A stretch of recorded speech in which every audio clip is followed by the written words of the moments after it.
It's Friday night, September 5th, the year of our Lord 2025. You are locked into Doing Lines with the Let's Not Do This podcast. You got the big O, Leon Oliver, sitting alongside Scotty Too Hottie. Isn't there a third person on this show? I've heard rumors of a third person. I don't know. Yeah. Maybe it's just you talking in third person. Oh, well, I do like to do that.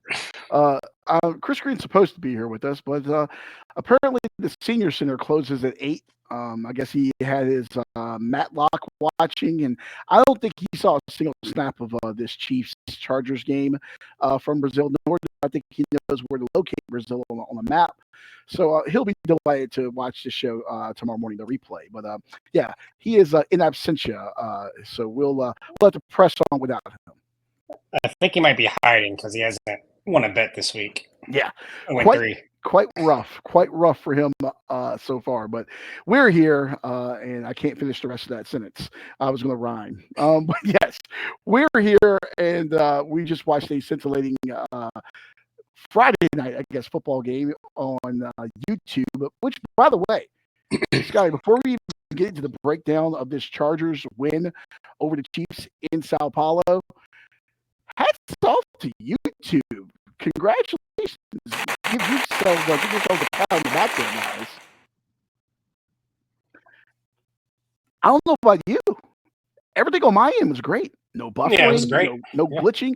The only thing that screwed up was the one time on the deep ball by Kansas City, the camera guy, I guess, got too excited and panned out the shot. But that was it. The broadcast was phenomenal. And the very first play, they were like zoomed out. But other than that, yeah. What's going on with the TV? Commercial. I don't have my remote by me. Well, you got that TV. You must have your TV on too, because both of our screens are kind of flashing. Oh yeah. It's the strobe lights going on in here. Our TCL TVs. I'll drink bleach before I buy a TCL. But anywho, Other than the some of the YouTube personalities they were pushing on us was kind of annoying, but whatever. I mean, that's what you're going to get. But yeah, I liked it. Justin, there's something else I was going to say. Justin Herbert going out and showing out, opening a game for Charger quarterback. We saw the stat late in the game. What was it? Only 3 times. Charger history has a quarterback thrown for 300 yards and 3 TDs in the opening week. And it was like Dan Fouts in 81. Phillip Rivers did it twice. And now Justin Herbert this evening going 25 of 34 for 318 and 3 touchdowns through the air. Scotty, we picked this game on the Let's Not Do This podcast on Wednesday night when we did it. And I know one of the things you talked about was, the Chargers. I think everyone talked about the Chargers running the ball and the Mari and Hampton and everything. Did it surprise you? Because it certainly did surprise me that San Diego came out gunslinging early on. Yeah, but I guess it really shouldn't because San Diego, I mean LA. That Chiefs, yeah. But that Chiefs run that defensive line is really good. So I get it. It does kind of suck that we're going to be cursed in our fantasy league. I thought it was going to be a heavy dose of Amari and Hampton, but it was not. And also, I'm one of 10 people in the United States that went against somebody that played Javonte Williams in fantasy this week. So yeah, not off to a good start. Yeah, but that's just how it goes in our fantasy league. Chargers come. Yeah, a little surprising. Definitely come out throwing there. I mean, and here's the thing, Justin Herbert's not a dime store quarterback or anything like that. I mean, he is a guy that you can put the ball in his hands, let him step back there and let him throw. And I think it just adds another dimension. I keep saying San Diego, maybe because they were kind of Air Coryell early on in this game. Yeah, well, they do need to go back. They'll always be the San Diego Superchargers in my heart. But yeah, I mean, LA coming out, throwing it around. I think they really caught Kansas City sleeping a little bit. And I don't know about you, but when I'm sitting there and I'm watching, a lot of those balls were wide open. It was like they were sitting in like a soft zone, and they were just picking them apart. And took them way too long to adjust to that. It really befuddled me. And then for Kansas City, on the other side, you see Patrick Mahomes. Obviously, we know he's got the wheels, but Patrick Mahomes, you are not Cam Newton. You don't need to take these blows and deliver hits to people. Which, by the way, he is going to get himself hurt before this year's over. This whole I'm going to run and then check up before I go out of bounds and then drop my shoulder to steamroll the defender. Someone's going to play chicken with you, and you're going to lose eventually. He can't take that kind of punishment. Well, you saw the sideline play where you were talking about, where he was running out of bounds and all of a sudden turned up the field and trucked the dude. You saw another defender come in and kind of push him after. Like, somebody's gonna blow him up on the sideline at some point. I remember RG3 did. I think he was the first one I remember doing that. Like, running back when his 1 year when he was good. He was running towards the sideline, and all of a sudden he cut up field and got like an extra 8 to 10 yards. Everybody was pissed off. I mean, I get it. You touch them and it's a foul, but they can kind of manipulate you. But yeah, that would be an issue at some point. But yeah, weird night betting, and I mean, for podcast picks, I'm actually kind of on a little bit of a fire streak right now on the podcast too. But I had both of my prop bets and a couple of the odds boosts that were out there on the game. But yeah, for the podcast, I went 1-1 tonight, which is what I should have been. But I thought I was dead on the Louisville game, and I thought the under in the NFL game was a lock, and they kind of flipped right at the end there because Chargers just decided to not guard a couple people. Travis Kelce on that touchdown and Hollywood Brown on that game. Yeah. But yeah, it worked out like it was supposed to. 1-1, so I can't be mad at that. I think I'm 11-5 on the year so far for the podcast. Travis Kelce killing a parlay that I had earlier, thanks to him taking out Xavier Worthy early on in the game.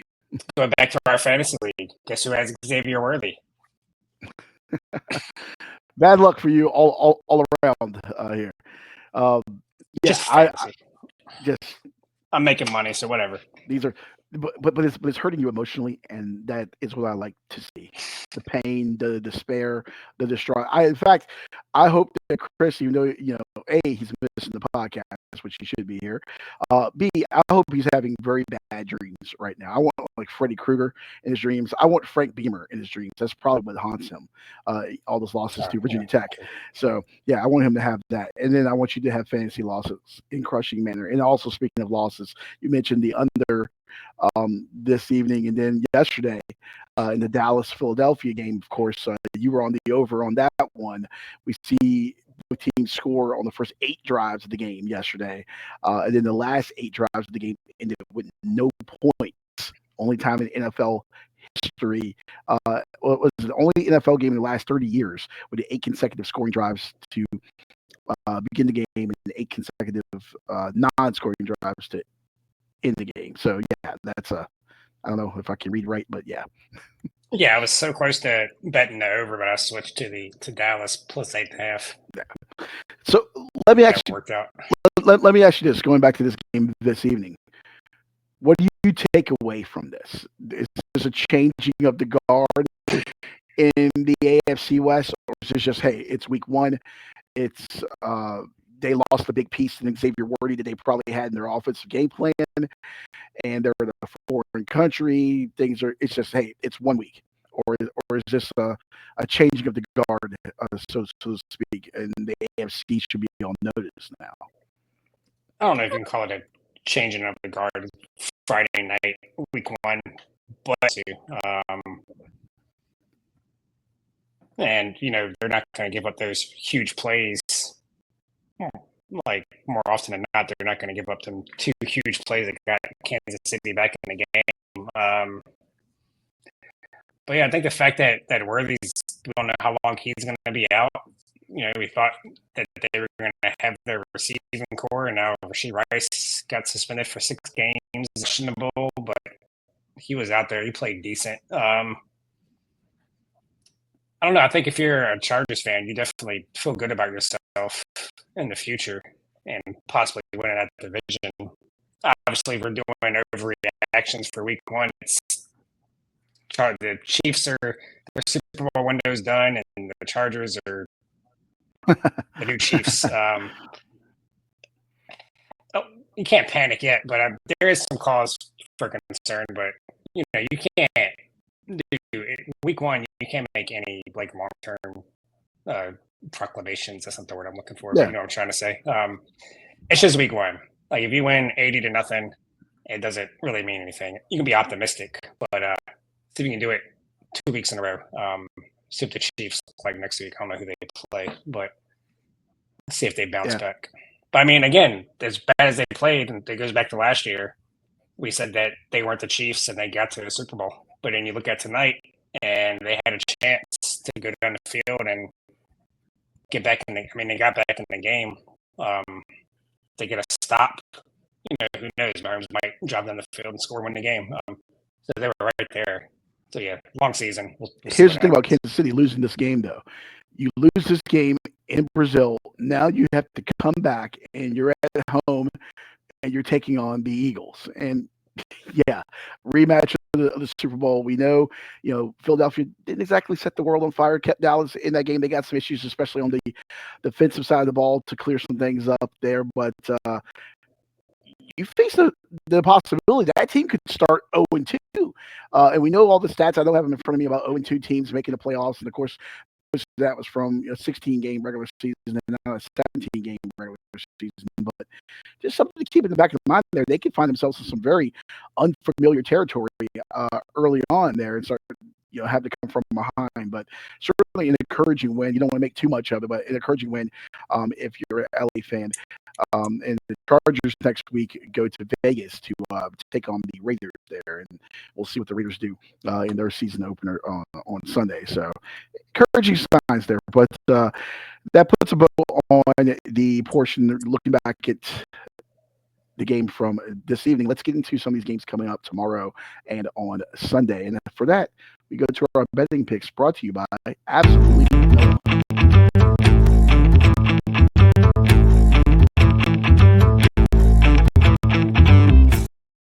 All right. These picks brought to you by Absolutely No One. We'll start off with college football.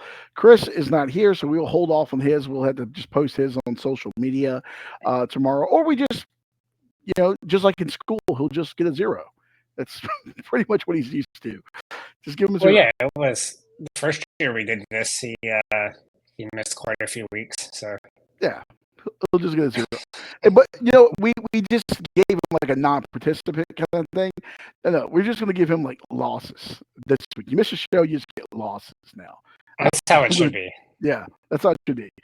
So, Chris, you're facing down 0-3 in college, which would have been anyway, and 0-3 in the NFL this week. But let's start off college football here. You know what? I made the graphic for it, Scotty. Let's go ahead and use it.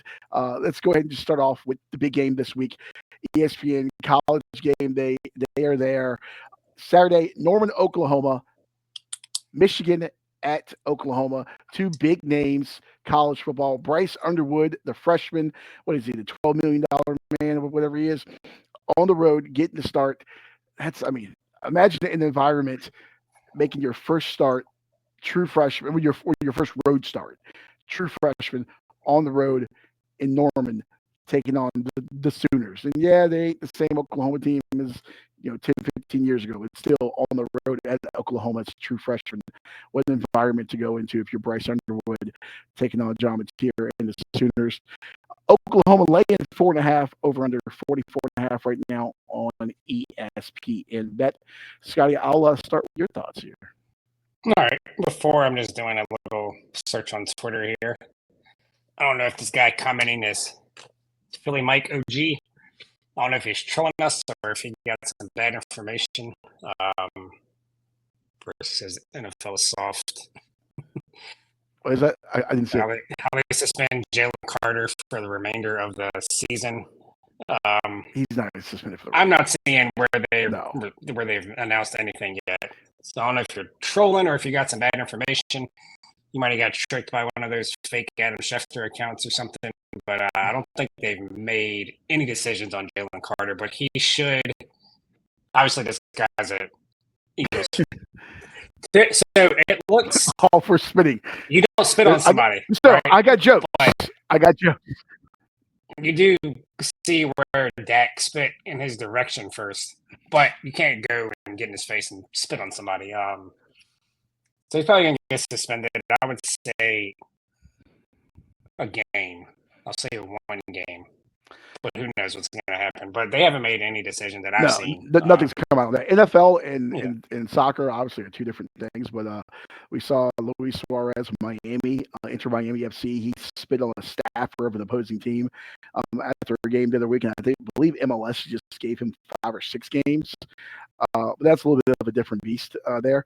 Also, he kind of has a history of some offlandish behavior on the pitch, but that's a different thing there. So, well, look, this is also the see defending Super Bowl champions, and it's their best defensive player. So he's not. I don't see him getting long-term suspension. Not that that shouldn't matter, but it does. Well, hopefully no one spits on anyone in Norman tomorrow night. There will be several very, very, very drunk students, those Oklahoma Roughnecks with those fake shotguns I'm talking about, that they fire off. I saw they gave Pat McAfee one. I would not give Pat McAfee any sort of firearm, real or fake. That's just the recipe for disaster. He got a little too close to the somebody else shooting. Yeah. Would not do that. Also, hopefully for Oklahoma's sake, that that Conestoga wagon doesn't turn over when that team takes the field. But we'll start off on this one in Norman, Oklahoma, hosting Michigan. What do you got here? Oh yeah, you already mentioned Bryce Underwood's first road game in a pretty hostile environment. It's going to be a Saturday night. Oklahoma's got a great home field, even if they are kind of weird sometimes. Just that with them. I just think Oklahoma is a better team right now. But yeah, the Sharps are on Oklahoma. I'm riding with them on this one for good reason. Give me the 4. Well, don't give me the 4.5. I'm going to take Oklahoma to cover the 4.5 points here. Okay, Oklahoma minus the 4.5 for Scotty.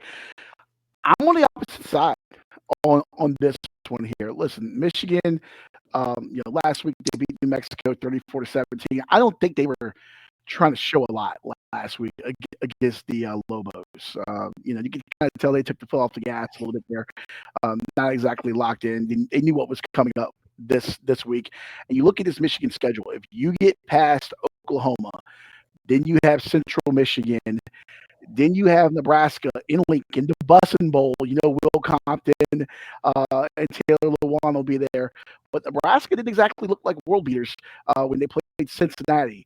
Then you have Wisconsin, USC, Washington, Michigan State, Purdue, Northwestern, Maryland. You could make the case. Michigan gets past this game, you could be looking at an undefeated Michigan team if everything shakes down right, taking Ohio State on November the 29th. You could make the case there. I'm not saying it will, but you could make the case. This is a very big game for them. I like Michigan. I like their defense. I like Bryce Underwood. I think John Mateer is going to try to do a little too much. I think we saw a little bit of that last week where he tried to do a little too much for the Sooners. I give the coaching edge as well to Michigan. Sharon Moore I can't remember, this is one of the games he's suspended or not suspended. I forget. But no, I think they just suspended him one game. One game? Okay. Yeah. I'm not sold on Brent Venables as a head coach. Phenomenal defensive coordinator. I'm just not sold on him as a head coach. I don't think he can win consistently, especially in a place like Oklahoma. And I think this is going to be another Sooner letdown for him at home. Give me Michigan plus the 4.5 points going into Norman tomorrow, taking on Oklahoma. So I think you can get it at 5.5. So it's 4.5 in most books. I think they took it off of FanDuel right now. Ooh, line coming off of FanDuel. Is there some late things that we don't know about here? I'm trying to find it. Okay. My search isn't working for some reason. It's that cheap MindSpring internet service that you got going on down there. You got to change the hamster on the wheel. Yeah, Comcast. That's the only thing I can get. I am seeing on at least of Action Network right now. I'm seeing it showing FanDuel at Michigan plus the 5.5. If I can get the 5.5, yeah, I will 5.5 on MGM too. So yeah, we'll give you 5.5. Okay, perfect, 5.5 there as well. So yeah, give me the blue plus the 5.5 there in Norman. I will put a little sprinkle on that as well for them to go ahead and take care of that outright. But all right, let's move on from this one here. And Scotty, let's hop on over to your picks here and start off with that. On your college banner, you had the Border War. Kansas and Missouri, 3:30 tomorrow, ESPN2. Are you familiar with like the hatred between these two states? Not really. But I mean, I guess they have nothing else to do, so it doesn't surprise me. Here's an American history with Leon Lesson. Remember the whole Missouri Compromise? Remember free state, slave states? Kansas free state, Missouri slave state back in the day, Civil War. You had these people in Kansas called Jayhawkers, named after the mythical bird, which is Kansas's mascot, which is where the university got the name. And those Jayhawkers were fighting the border ruffians from Missouri. So you had pro-Union bandits, pro-Confederate bandits having border skirmishes leading to the whole bleeding Kansas thing. The Missourians went into Lawrence, Kansas and burned the goddamn town. So, yeah, there's a lot of animosity here.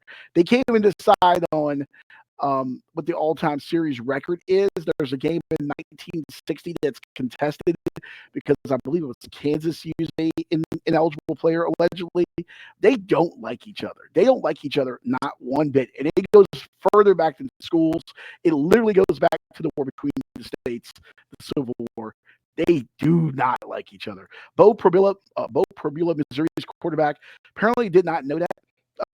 He was asked this week about the rivalry. He didn't know that. He did transfer from Penn State. Say what you will about Penn State academics. I don't know. But, yeah, I just want to set the stage there. They don't like each other. It should be a fun time in Como tomorrow afternoon. Well, good. Maybe there are a lot of fire under the visiting team here. It's possible I have a blind spot on Missouri because I never know what the hell's going on with Missouri football. They're a team that's like will be ranked like number 10 all of a sudden. Like, where did that come from? I don't know anybody on their team. For just one of them teams that I, for whatever reason, never watch. But I'm going to watch this week because Kansas, I'm on the bandwagon. That's my team this year because Tech looks like they're doing the same Tech shit over the last decade. But yeah, I'm going to be riding with Kansas. Jalen Daniels, one of the best quarterbacks in the nation. If they keep winning, he could get some Heisman buzz. Probably won't win it, but he's just so good. He completed 90% of his passes last week against Fresno State, and he's a dual threat. He's healthy. It's just Missouri does not deserve to be this big of a favorite, even if they're at home. What's the number that I get? I'm taking Kansas plus 6.5. I think it's on FanDuel. 5.5 most other places, but yeah. 6.5 points. I think Kansas is going to win the game outright. So, yeah, I'm taking those points. Go Kansas. I actually don't hate that. At all. It should be interesting one. I don't have a thought on this. Haven't dived super deep into this one, but I might sprinkle a little bit on that, Sky. There. Kansas is good, man. I told y'all week 0, I'm going to make a lot of money on Kansas this year. And, yeah. Hey, I do like Lance Leipold, their head coach, a lot. And looking at their schedule, they win this. If they get this, then you have West Virginia, Cincinnati at home, at UCF. They could be undefeated rolling into Lubbock to take on Texas Tech, which we all know the expectations on the Red Raiders this year. That could be a massive game a few weeks down the road there. So something to think about here. All right, next up for you, you got UCLA going to Vegas, taking on UNLV, 8 o'clock tomorrow night, CBS Sports Network. Anthony Calandra, Alex Orji, if you combine those two, if they get like mate and have a child, that would actually be a decent quarterback. You got Orji's legs, Calandra's arm. It would actually be a halfway decent quarterback there. But, yeah, the fighting Dan Mullins 2-0 on the season right now. And Nico Iamaleava probably wants to run all the way back to Knoxville, Tennessee, because he was running for his life behind that UCLA offensive line last week. How do you have this one shaken down? Yeah, you mentioned Nico. He kind of proved he's the same guy. He's terrible against really good defenses, which is what he went up against last week against Utah. Utah just destroyed them from start to finish. But UNLV, they're not a team with a good defense. Their defense is terrible, but they do have a really good offense. You mentioned Calandria and Orgy. Calandria is actually balling right now. Yeah. As much as I hate to say it, but I think he's in the offense that he doesn't have to think too much and make too much happen. I think that's kind of what hurt him at UVA. Play would break down almost every play, and he's running for his life and making bad decisions. But from what I've seen so far, it's kind of first or second read and go, and he's good. But yeah, their offense has been really good. Their defense has been awful, and I think UCLA's defense is also pretty terrible. And I think Nico is going to look a lot better. Like I said, obviously, terrible defense. I think both teams are going to put up points. UNLV has been running the ball a lot, but they've also played two pretty bad teams. Sam Houston, I forget who the first week was. Was it FCS or? Yes, it was. FCS, it was FCS. It was Idaho State. That's right. Idaho State gave them a fight there. The mighty Bengals from Pocatello, Idaho. Yeah, I hit the over on that. I've actually bet on both of their games so far. Kind of a bad beat at the end on the over last week, but I'm surprised that this total is so low at 54.5. They're going over this, so give me the over 54.5. Over 54.5. UCLA UNLV. All right. Moving over to my card here. Ole Miss, number 20 team in the land, the Rebels, heading to Lexington, taking on the Wildcats of Kentucky. 3:30 kick on ABC.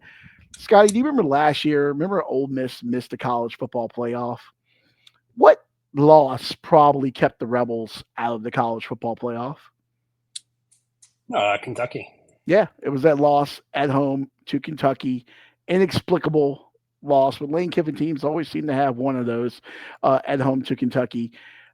I think Lane is going to open the can. I think Lane is going to exercise some demons. Zach Calzada is not a good quarterback. We've seen him in a couple different destinations. Now he's in Lexington for the Wildcats. Mark Stoops had that program going in the right direction for a little bit. The wheels are coming off the wagon right now for Kentucky. The talent is too great in Oxford right now. They're going to roll in there and they're going to open the can and they're going to exercise some demons. Give me Ole Miss and give me Ole Miss big.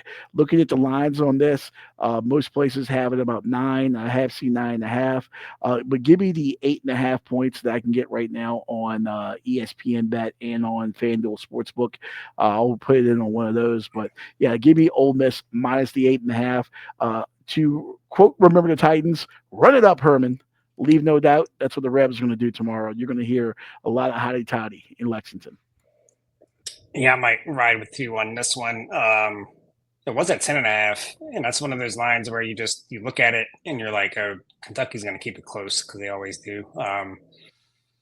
But then it almost seemed a little too easy. And yeah, you mentioned the loss last year, revenge, Lane Kiffin running up the score. Yeah, well, I think Ole Miss might just be too good here. So I'll probably end up betting that too. Well, I know one game that you won't be betting, and that's my next one here. South Dakota State at Montana State. You know me, call me king of the FCS. I love me some FCS football. Sadly, I will actually, no, I probably will be able to watch this one. I will be in attendance tomorrow for my North Carolina State Wolfpack taking on Virginia, but I'm sure I'll find a bar in Raleigh somewhere where I can convince them to put on. They're not going to be playing this. Hey, if I find the right bar and if I lay the right amount of money in the bartender's hand, we might be able to get this on ESPN Plus. You might be able to cast to one of their TVs. But huge matchup so far in FCS. You got the Jackrabbits, number 2 team in the land, going to Montana State, number 3 team in the land here. Probably the biggest non-conference matchup of the season going on there in Bozeman. South Dakota State's defense looked great last week. They got that go-go offense for Sacramento State. They held them to 136 yards. That go-go ran out of juice there last week. Great linebacking core. Cullen McShane, Chase Van Toll. They were making play after play after play for them. They also have a Fordham transfer at running back. I'm going to pronounce the last name wrong. Probably is Julius Loffridge. He's a player to watch for South Dakota State. His debut for the Jackrabbits, he went for 159 yards on the ground, on averaging 7.2 yards a pop. key for South Dakota State in this one, they're just not going to be able to let Montana State control the pace of the game. They're going to have to ride Loffridge, make him a factor in this one. The two quarterbacks both showed pretty good last week. Justin Lamson, he had 74%, I want to say, of his passes completed for 198 yards against Oregon. That was for Montana State last week. Now, obviously, they got the crap kicked out of them, but let's face it, you have a very good FCS team and a very good FBS team, and an FBS team that's going to be in the playoff, and an FBS team that's going to make a run for the college football playoff national championship. So I don't think you can really take a lot from what you saw if you did see it from Montana State last week. But I will say, this is an interesting game. It's big for Montana State because you don't want to start off 0-2 on the season. Not necessarily going to hurt you in terms of making the playoffs, because one of those losses was to Oregon, but seeding is so important in FCS, and so much of those runs that Montana State has made or South Dakota State has made over the years is getting that home field advantage, getting those teams to come up north and play in those bad weather conditions. So they are going to be scratching and clawing and fighting with everything they got on this one here. Line on this one on FanDuel is the only place that has it out right now that I saw, and I had it up right before my picks, and then I accidentally closed it out because that's what kind of guy I am, Scotty. So mind me while I pad here to pull that back up to get my exact side on this again. I do apologize. This is You mean riveting. this game isn't available everywhere? You know, that's the one thing that drives me nuts too, is the fact that you have to wait for the FCS games to come out. Here we go on FanDuel right now. South Dakota State 3.5 point favorite, and the over under is 48.5 right now on FanDuel. I was riding with the Jackrabbits. I just wanted to see what that number was. If it did go up a little bit, I may have been tempted to take the other side because I do think this is going to be a very close game. But give me South Dakota State to go into Bozeman to get that win over a very good Montana State team. They're going to give them all they got, but I think South Dakota State will just have a little too much tomorrow. So give me South Dakota State minus 3.5 points. Yeah, I got absolutely nothing on this, so I'll just disagree with you. Take the points. Hey, man, FCS fever. Catch it, baby. I love it. I love it. It's the fun. I like it when there's nothing else on. Yeah. All right, and then Chris, we'll get his picks tomorrow, but on his card, he had FIU and Penn State. I imagine he's probably going to take Penn State and the over, because James Franklin always likes to try to hit the over. And then we know where he's going on this, Iowa State. Yeah, whatever the under is on that. I'm probably betting Iowa State. Last time I looked, it was 3.5. I haven't looked in a while, though. Yeah. Like everybody expects it to be like a 3-point game or whatever, take the points, but I don't know. I think Iowa State's gonna put it on them. By the way, or at least cover. God bless you, Iowa and Iowa State. I appreciate schools like this that play their rivalry game early, like the Holy War. I think it's coming up soon between BYU and Utah. Like let's get some of that hate early in the season. Don't just save it for Thanksgiving weekend, even though I love it, Thanksgiving weekend, rivalry week. But let's spread the hate out a little bit, you know. Let's spread it out. Well, yeah, when both teams are still playing for something. Yeah, it's always nice. So we'll get Chris's picks on that tomorrow. So, all right. Now moving over to the National Football League here. Scotty, I'll let you go first here. You got a little NFC West battle going on here with the 49ers heading to Seattle, taking on the Seahawks, 4:05 Sunday on Fox. Yeah, it looks like I picked all divisional games on this slate. And there is going to be a theme to my picks. But, Seattle coming in as home dogs on this. And it seems like everybody just assumes that the 49ers are going to bounce back this year. And I don't really see it, especially, I know they have, I think, the worst schedule or the easiest schedule in the league. So that's probably why a lot of people are betting over on their win total. But I just don't see them being this great team. We've already seen McCaffrey already has a calf injury. Is it a day that ends in Y? Christian McCaffrey's calf hurts. Yeah. and now he's trying to downplay it, which kind of makes it seem like it might be more serious than they're saying. I don't know. We're gonna have to see on that. But Ayuk is going to be out for a little bit. Just seems like it was last year. Debo's gone, so I don't know what they're going to look like. But I'm not just going to say, oh, they're the 49ers. They just had a bad year. They're coming back. Yeah, I'm taking Seattle with the 1.5 points here. I'm going to bet money line, but for the sake of the podcast, I'll take the 1.5. I don't love Darnold, but they're going to be in Seattle. That's a tough place to go in and get a win, regardless. They're going to have a good defense, a good run game. Darnold just has to not screw it up like he did in Minnesota last year. Hey, Scotty, I it'll can be a get you. I can get you a 2.5 on this on BetMGM. Seattle plus 2.5 and minus Let me 110. check that because are you looking at Action Network? I have Action Network up right now. I just hit refresh on that. Because I saw that about an hour ago, and I was like, let me see, because that doesn't seem right. And it was down to 1 on MGM. So I think maybe that's not getting updated. But yeah, at Seattle, 12th man run game. I don't know what San Francisco is going to look like. Their best receiver is Ricky Pearsall right now. Well, Jawan Jennings is playing, so that's a plus. But yeah, that's incorrect. It's just 1. Okay. So Damn you, Action Network. You fake news. Action Network is fake news, ladies and gentlemen.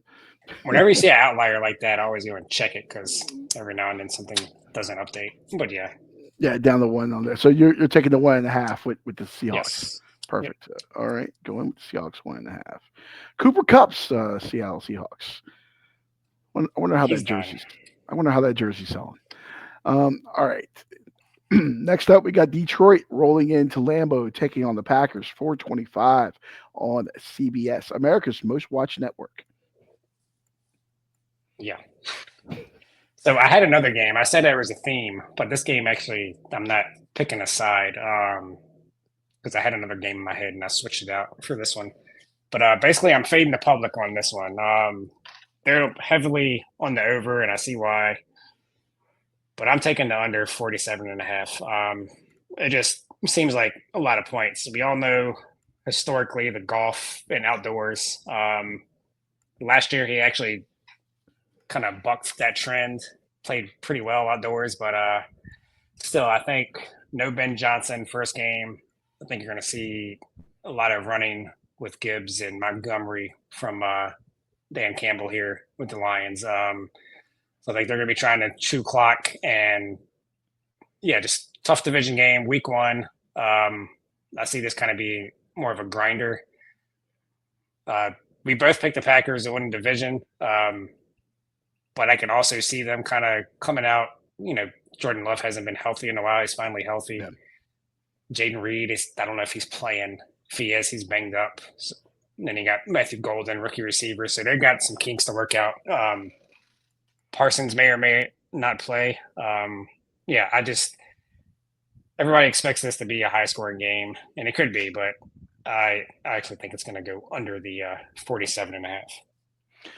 You are going to hate me because I actually did put that in earlier to today, and I actually went lower than you. I put that in at, I believe it was under 47. I got it on Bet365 earlier in the day for all those reasons. Usually, in my mind, when everyone says high scoring game, instinctually I go the other way. Usually, 2 offenses that can put up numbers usually never works out. And division games, these teams know each other so well.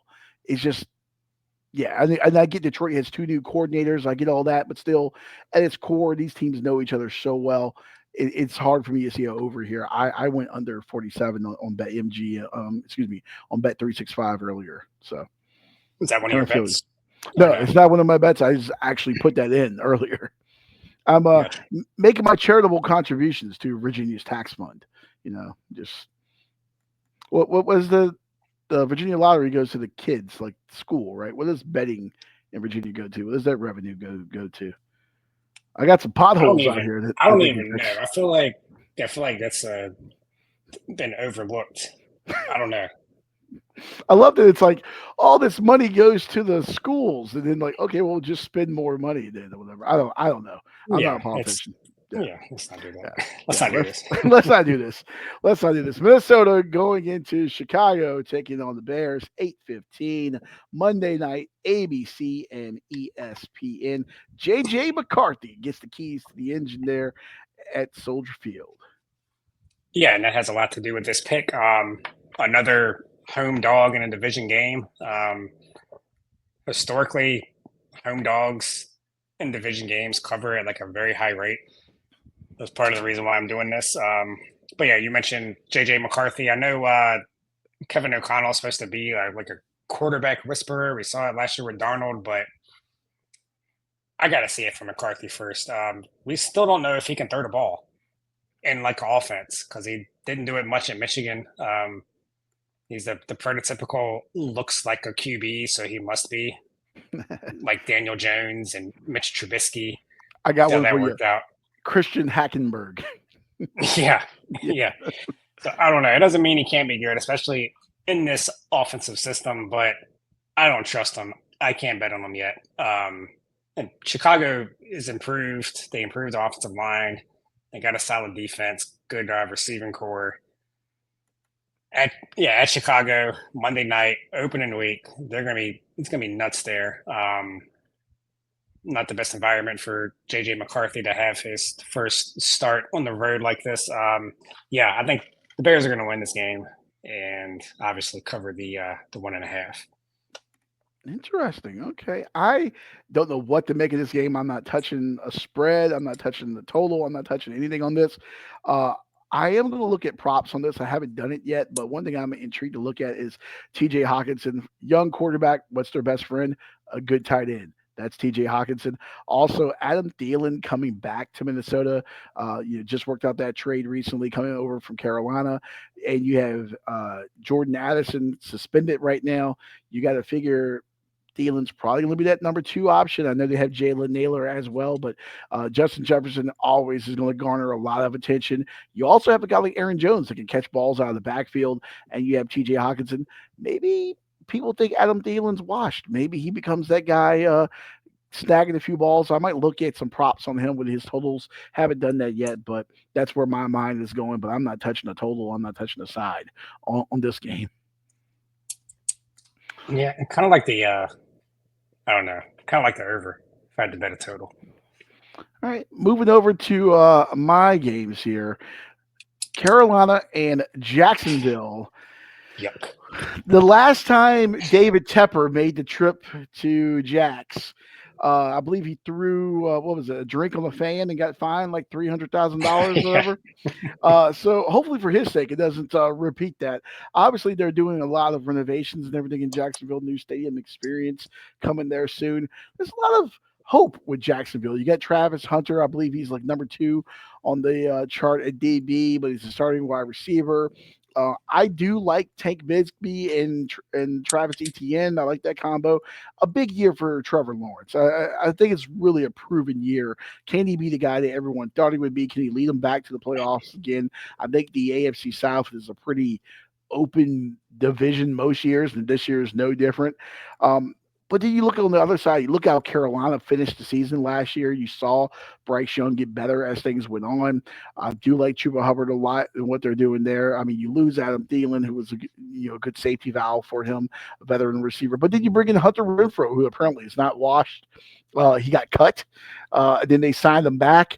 His daughter apparently made him miss like 13 phone calls or something like that from the Panthers trying to bring him back. This Carolina team, I think, could give some people fits this year coming up. So I think I'm not saying they're going to be a playoff team, but I think this Carolina team is going to flirt with the playoffs. And this is the kind of game when you look at it. I think the where was it? The total on this one is 46.5 in most places. I was flirting with the under on this one. I just don't see either offense really putting up a lot of big numbers on this one. But Carolina in most places right now is a 3.5 point dog. I think Jacksonville wins. And I feel like it comes down to like a late Cam Little field goal, but I'm going to take Carolina plus the 3.5. What's going to be? You say gross earlier. I think this is going to be one of the better games of the weekend. I think these are two pretty evenly matched teams, and I think we're going to find out a lot about both of these teams and where their seasons are going to go when this one is said and done. So give me Carolina plus the 3.5 in Jacksonville. Yeah, I have nothing on this game. I'll probably find a prop to play. But if I can get if I can get a 70-yard field goal from Cam Little and a couple touchdowns from Ted McMillan, I need that in our fantasy league. But yeah, I don't know. Is Carolina good, or was that just like a fluke at the end of the year last year? And then Jacksonville has been that team for the last 4 years because they had that one good year, and they've been that up and coming team for the last 3 or 4 years, and it's never happened. So yeah, I don't know what to make of this one, but totally agree with you on Trevor Lawrence. This is a year that's gonna make or break him to steal your term. But yeah, if he doesn't have a good year, he won't be in Jacksonville next year. He'll be a backup somewhere. He'll be added to the list of Cleveland Browns quarterbacks on that shirt in like a couple of years. It wouldn't surprise me at all. Or in Miami or something. That's where he'll be in Miami, I bet. But yeah, I don't know. I mean, it's an NFL game, so I'm going to tune in and watch a little bit of it. But yeah, I don't really have a side or a total on this. It's a hard one to it's a hard one to pick on this one. I really feel like these two teams are very evenly matched. That's why I feel it's going to be a really good game. I actually am really looking forward to this in a very sick way on Sunday. Another game that's very sick if you're watching Miami and Indianapolis Dolphins going to Naptown to take on the Colts, 1:00 there on CBS. Most places right now, I am seeing Miami is a dog by 1.5. Doesn't make sense to me. I look at this Indianapolis team, and who's going to hurt you outside of Jonathan Taylor? Obviously, Tyler Warren, the tight end, local guy. We're from, this show's based out of Richmond. He's a local kid, played at Atlee High School, went to Penn State, showed out. He's a rookie. But I don't know. I just don't see a lot of offensive talent. And by the way, Daniel Jones has pulled the trigger for the Colts there. He beat out Anthony Richardson. I just want to point this out. Your two quarterbacks are Daniel Jones and Anthony Richardson. I know, if you breathe on Tua, he gets a concussion. But if you give me Tua, Achane has been cleared. He's ready to go. You give me Tua, you give me Tyreek, you give me Jalen Waddle. I'm taking the Dolphins 9 times out of 10 against the Colts.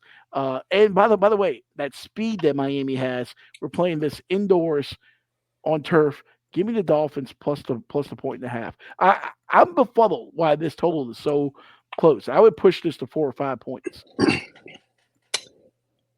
Yeah, I kind of agree with you on that. Other than I think the Colts actually they have Michael Pittman and Josh Downs and Tyler Warren. That's not terrible. They just never had a quarterback to get them the ball. You saw when Flacco was there, they put up the receivers at least put up some numbers. But yeah, Daniel Jones he was good for that 1 year that the Giants went to the playoffs and won a game. But he's just not that guy anymore. Not that he ever was that guy. He just had that one good year. But yeah, Daniel Jones sucks. And I think maybe this number is because Miami. I mean, I talked about it when we were doing our division picks. Just bad vibes in Miami, and Tua's going to end up getting hurt. But Tua's playing, so that offense is going to put up some points. I think Miami wins. I might bet the over on this. Or I might take Miami. I don't know. But I agree with you. I think Miami should not be the underdog here. I tell you what, though, if the Dolphins were to somehow, some way lose this game, and you mentioned the bad vibes there, things could go real south real quick for them. You got to have Mike McDaniel. It's like one of your first guys that could be fired. I mean, and also if he does lose this game, I'm just saying, Mike McDaniel, we don't have a sponsorship from BetterHelp or anything like that, but your comments in the preseason gave me some concern that we're one more day closer to death. You might want to. That's what I was about to bring up about that. Yeah. So he's very quirky. He's a funny guy. He'd probably be fun to have on the podcast if we had to pick a coach, he'd be probably one of my top 5 picks. But also, when you're winning, that's awesome. Wow, look at our coach. He's different. He's quirky. He doesn't take it so serious. But when you start losing, they're going to start calling him some expletives and they're going to want him out of there. They're going to be calling him a weirdo and you're not taking it serious enough. It just depends on if you're winning or losing. So if they lose this game, he might be the first coach fired this year. Yeah, it sets the tone for a rough year. And speaking of setting the tone rough, Cam Ward, number 1 pick in the draft, leading his Tennessee Titans into the Mile High City, taking on the Broncos, 4:05 p.m. on Fox. It doesn't get much tougher for a rookie quarterback than having to make your first start in the National Football League at elevation, mind you, in Denver, taking on the Broncos, one of the best defenses in the NFL, and Vance Joseph, who, in my opinion, is one of the better defensive coordinators in this game. They're going to have a field day with him. The coverages, the blitzes. Cam Ward's going to be very good, and I think he's going to be very good for a while in this league. But I don't think but you're a rookie. It's the first game. You don't know what you don't know yet. And you look at this Denver team and this defense and what they can do. Patrick Surtain's going to be all over the place. It ain't going to be pretty.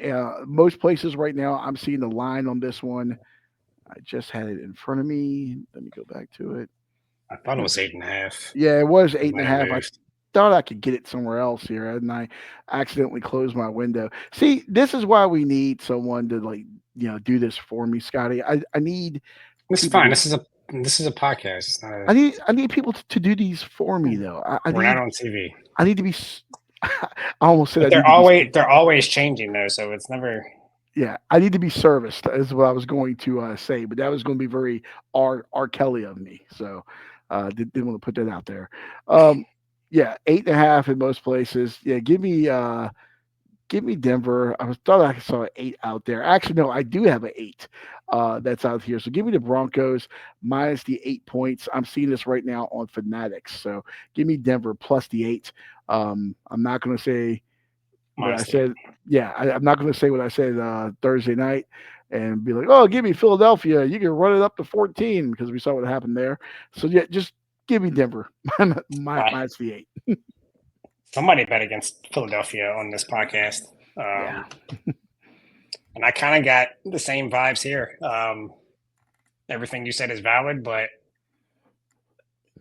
you have these games week 1. This is probably going to be the most popular survivor pick, the Broncos. Yeah. And those picks sometimes just seem to not work. I'm not going to sit here and say the Titans are going to win, but I think they might give the Broncos a scare. I really like Cam Ward. I think the Titans last year lost a lot of close games because of Will Levis just doing dumb shit. He just had 1 or 2 plays where literally would turn the game because he would put the ball on the ground or just do something really dumb. I don't think Cam Ward is going to do that. I think the public is heavily on the Broncos too, so I kind of like the Titans to make it closer than people think. But Denver wins. I don't know if I'm going to bet it. I might. But yeah, if I had to pick, I think Titans plus the 8.5. But I'm not betting that. Not yet. All right, so that does it for my picks here. And then Chris, let's say we'll get his tomorrow or Sunday, whatever it is. Maybe he wakes up by Sunday. Yeah, maybe. On his card, he's got the little NFC South showdown there between Tampa and Atlanta. I'm not sure he's taking the Falcons. Where he's going. I feel like he was. I think he picked them to win the division, right? Yeah, I think he did. He's a big Kyle Pitts guy. So, yeah. And then I baited him in the take because he had a couple too many drinks at the draft, and I just kept saying Kyle Pitts names, and he actually drafted him. Spoken into existence. And then we got a battle of 2 of the shittier cities in the NFL, Cleveland and Cincinnati. He's love lost there between these 2. He's taking Cleveland. He picked them to finish second in the division. He did. He's taking Cleveland. Jesus. He has some kind of love affair, which Cincinnati seems a little too easy. I think it's at 5.5. So I mean, not the worst pick to pick Cleveland and go the other way, but he's got blinders on with the Browns, so he's taking them. Listen, the only defense worse than Cleveland's is the French and their Maginot line in World War II. But then also, when I saw that video of what was that lady? She was like some sort of offensive stats analyst or something for the Browns talking the other day and their data points with quarterbacks. And she was like speaking SQL when talking to the media about evaluating quarterbacks. That doesn't give me a lot of hope for things in Cleveland either. So, yeah. Yeah, and Flacco washed. He's not going to be good anymore. Yeah. And then also he has Arizona at New Orleans on his card. Is there a new Call of Duty out, or is it about to come out? I have no idea. I don't think so. Okay, I almost put this on my card though. So we get good Kyler Murray then. No Call of Duty. Good Kyler Murray taking on who's a starter for New Orleans? Spencer Rattler. Won the much debated battle between him and Tyler Shaw. That's a fun quarterback battle. Yeah, I don't know. Does Kellen Moore have something up his sleeve we don't know about? This hasn't moved to a touchdown yet, or not to 7 yet. Well, not that I saw. Last time I looked, it was 6.5. Yeah. I don't know. I'm probably going to bet Arizona, but it feels a little trappy. But I guess when you're playing the worst team in the league and it's under a touchdown, it's always going to feel trappy. But I think Arizona wins by double digits, or at least a touchdown. I'm with you on this one as well. So all the more reason we'll see tomorrow or Sunday, but I'm sure Chris will probably go the opposite way on this one here. All right. I think he hates the Saints, so I think he's probably going Cardinals. I don't know. Who knows? What's he got? Some long-standing beef going back to Ironhead Haywood or something? Well, I think last year it was more the coach, but he's gone. So okay. I don't know. Yeah. Maybe he hated who was it? Steve Walsh. Was that the quarterback that was in New Orleans? It was in Dallas for a little bit in the early 90s. Or maybe he just hates Bobby Hebert or Billy Joe Tolliver. I'm just going to name shitty 90s quarterbacks for a while. Aaron Brooks. No, he loves Aaron Brooks. Yeah, he probably loves Aaron Brooks. Yeah. All right. Well, let's go ahead and take a look here. Get into our underdog parlay. Aaron Brooks, real quick. One of the only quarterbacks that was so bad in the NFL that a rapper dissed him in a lyric. Nice. Lil Wayne said you can't pass like Aaron Brooks. Damn. Well, it's time for our underdog parlay. We'll give you one of these each week here. This week we're using FanDuel Sportsbook here. This is our buddy Action. Action is very, very hungry. So we need to hit these parlays each week so we can feed Action. And you need to watch the show and like and subscribe as well so we can feed Action here. He's very hungry. Let's get these dogs. Scotty, I believe you are up first here. And Duke. First of all, we don't need to hit these every week because that's impossible. We need to hit 2 for the year to make a profit. Last year we actually hit 2, but the second one, it was during the holidays and we never posted it. So technically we hit 1. It was either Thanksgiving or Christmas, I forget. But we actually hit 1. Forgot to post it. But yeah, I'm going with Duke at home against Illinois. I guess I'm sticking with my home dog theme here. Illinois is a team that overachieved last year, so I think people are a little too high on them. Darian Mensah, the quarterback for Duke, is from Tulane last year. He's really good. I think they got the better quarterback. This will probably be another grinder. So give me Duke at home with the better quarterback to take out Illinois. Okay, going with the Duke Blue Devils there. Again, they'll be a few miles down the road from where I'll be tomorrow over there at Wallace Wade Stadium.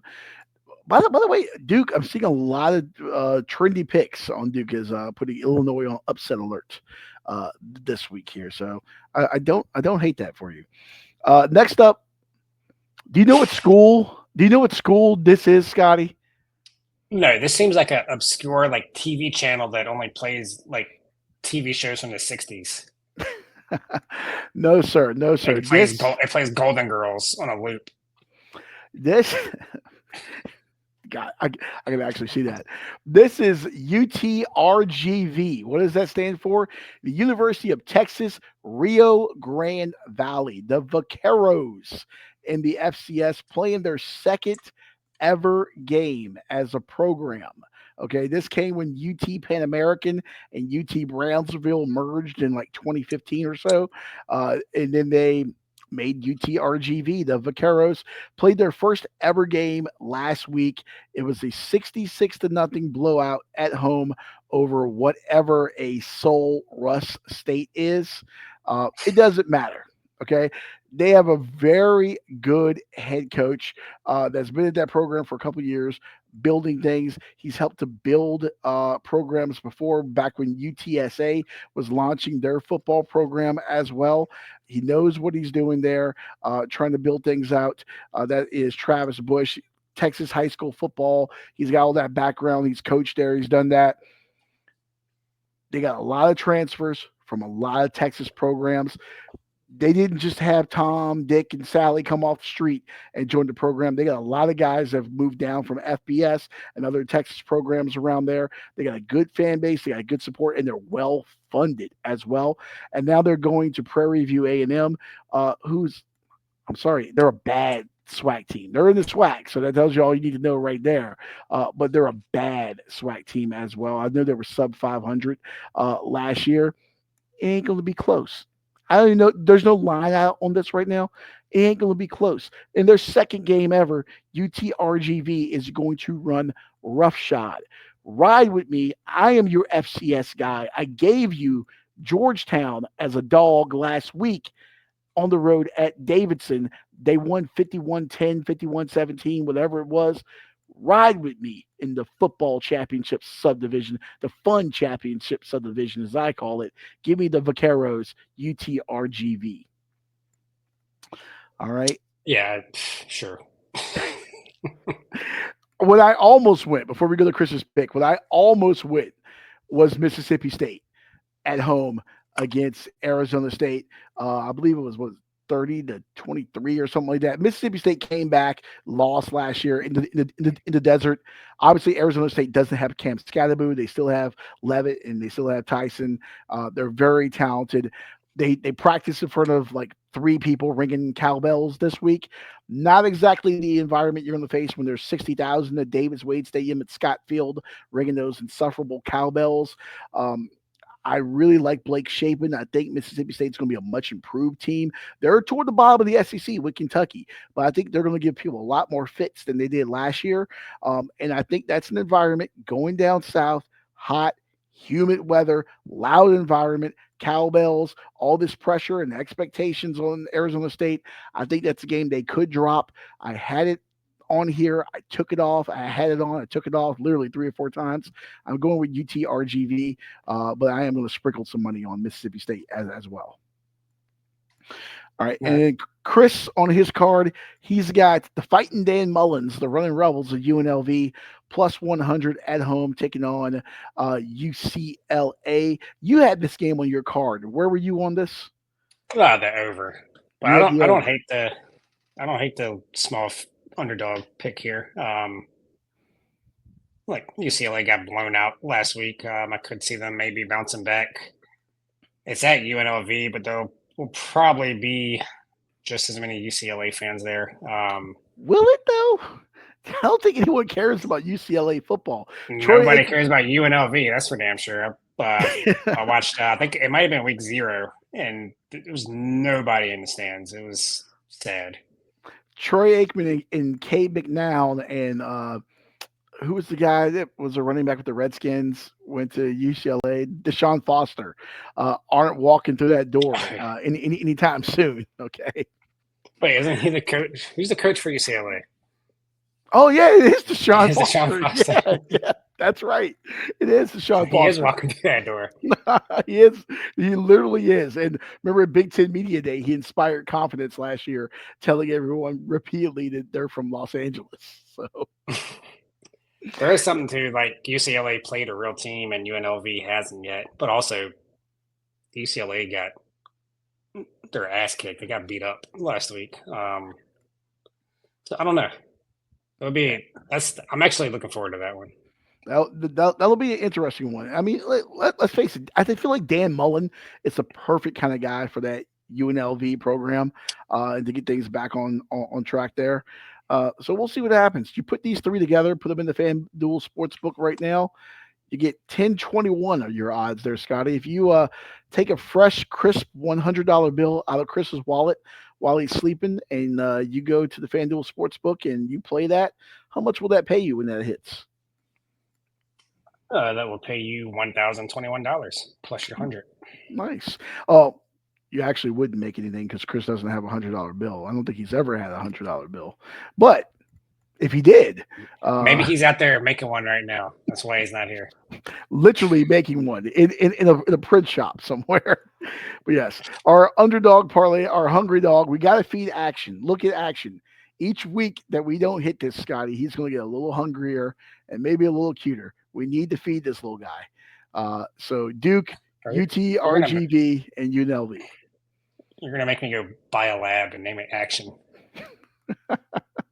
Either that or we're going to lose this parlay so many weeks in a row that the ASPCA or PETA or something is going to like just decree us from like, just stop. This is abuse. Yeah. That's the thing there. We can keep losing these long shots. It just takes one to win and you're pretty much even or close to it. By the way, you're in the money. I just looked at this. By the way, Duke, obviously basketball, it's an institution. UNLV in the early 90s had their run, with the Running Rebels and Larry Johnson and all that stuff. UTRGV, one of these things is not like the other. They weren't good at basketball in the 90s? No, I don't think UT Pan American, because that's where they took most of their athletic history from, not from UT Brownsville. I don't think UT Pan American was very good. In fact, I know UT Pan American because when I worked at the University of Virginia, we would play UT Pan American quite often in early season basketball games. Them and the Ryder Bronx were always good for an early season W there. Yeah. All right. Yeah. So but it had that going for them. So yeah, UTRGV. You just learned something. A, you learned that school exists. B, you learned that they play football, and then C, you learned that they're going to kick the shit out of Prairie View A&M tomorrow. Yeah, that number looks like they're probably 3.5 point dogs if they ever put a line out on it. FanDuel has a line out right now on that. Let me go back to it. You said they didn't have a spread, only money line. No, I said they had that. No. UTRGV. Why can't I get that? My phone is being ridiculous right now. Pad for me a little bit here, Scotty. I do apologize. Well, yeah, they wait to put the FCS lines out. A lot of books don't even do it because there's going to be some FCS sharps out there that are going to beat them in the head if they put it out too early. Here we go. FanDuel has UTRGV is a 5.5 point dog at Prairie View A&M. Okay. What disrespect for the Vaqueros? We will ride tomorrow at what time is this? I just saw it and it just went away. I don't know. I forget. I can't find. They're probably playing right now. 7:01 p.m. Eastern time tomorrow. Okay, and I can't find a TV listing for this game, but I will be drunk in some bar in the Oak City. I will be drunk and streaming this on my phone and screaming at people about the Vaqueros. So. Yeah, they're not going to know what you're saying. Yeah. All right. So that'll do it. We'll get this show. If you missed it, be a friend, tell a friend. Well, if you missed it, you missed it. But if you watched it, be a friend and tell a friend. We'll put this up for our normal time tomorrow morning at 9 a.m. We'll be back here on Wednesday nights at 7:30 as we usually do in our normal spot for the Let's Not Do This podcast, where we'll get more bad bets and we'll talk a little sports news and weird news and all kinds of shit. Not for me. 11-5, baby. Nah. Oh yeah, we got to get you to tally up the results before Wednesday. I already got them. I could tell you. You got them pulled so up? far with the games. Oh, I'm 10-4. Where did I get that number from? You're 10-4. Okay. What am I? Chris. Oh no. Total. I'm 11-5. Chris is 8-8. Leon, you're 6-10. 6-10, but that's okay. You gained a game on us tonight. I gained a game tonight. No. Only on NFL. No, you didn't, because we both went 1-1. That's okay. I hit the FCS pick. I'm 1-0 on FCS picks. Okay. follow me. I'm leading you into the valley of hell, which is FCS football. I got 2 for you this week. South Dakota State minus the points, and give me UTRGV money line. I'm your FCS guy. Sure. Sounds like a Aretha Franklin song, but okay. All right. Also, make sure to check out Getting Loose podcast. I have not done one of those podcasts in forever, but I put up the picks. We've done really well with that with NASCAR and F1. So make sure to follow that. NASCAR playoffs, of course, in full swing. Make you some money there. And I got a good surprise long shot winner this week that I'm cooking up something on. So we'll put that out there. But all right. Scotty, I will see you Wednesday unless I am in a jail somewhere in Wake County, North Carolina after tomorrow. Yeah, man, we did an hour 10. Yeah, there we go. And NFL Chris has been sleeping the whole time, so it's beautiful. Yeah, he's probably watching this. Probably is. No. All right. Well, and to our viewers in Kazakhstan, thank you very much. We love you. Uzbekistan. Go Borat. Oh yeah, the Uzbekistan as well. All the stands except for Turkmenistan. We don't like you. But all right, aloha means goodbye. We'll see you.